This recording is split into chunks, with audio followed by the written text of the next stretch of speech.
சபூத்தே நாடாளுமன்ற உறுப்பினர் தெரேசா கோக்கின் முன்னாள் சிறப்பு அதிகாரி உட்பட 2 லஞ்சம் கேட்டு வாங்கியதாக கைது செய்யப்பட்டுள்ளனர்.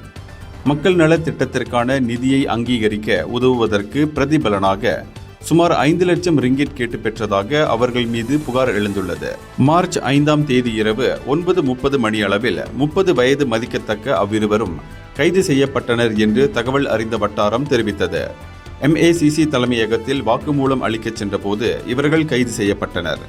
இவர்கள் மார்ச் 9ஆம் தேதி வரை 4 நாட்களுக்கு தடுப்பு காவலில் வைக்கும் உத்தரவை புத்ராஜயா மஜிஸ்ட்ரேட் நீதிமன்றம் நேற்று பிறப்பித்தது. தலைநகர் கோலாலம்பூரில் உள்ள சில பள்ளிக்கூடங்களில் மின்னியல் சாதனத்தை விநியோகம் செய்ய சுமார் 15 லட்சம் ரிங்கிட் மதிப்புள்ள மக்கள் நல திட்ட நிதிக்கான மனுவை அங்கீகரிக்க உதவுவதற்கு கைமாறாக கடந்த 2022ஆம் ஆண்டு இவர்கள் லஞ்சம் கேட்டு பெற்றதாக நம்பப்படுகிறது. சம்பந்தப்பட்ட பள்ளிக்கூடங்களுக்கு தர விதிமுறைகளுக்கு ஏற்ப சாதனங்கள் விநியோகம் செய்யப்பட்டுள்ளனவா என்பது பற்றி விசாரணை நடத்தப்படும் என்று அந்த வட்டாரம் தெரிவித்தது. இதற்கிடையே அவ்விருவரும் கைது செய்யப்பட்டிருப்பதை MACC புலனாய்வுத்துறை மூத்த இயக்குனர் ஜைனுல் டாருல் நேற்று உறுதிப்படுத்தினார். 2009ஆம் ஆண்டு MACC சட்டம் ஷரத்து 16 கீழ் இந்த வழக்கு விசாரிக்கப்படுகிறது என்றும் அவர் சொன்னார். இந்தியர்களின் இதய குரல் மக்களோசை.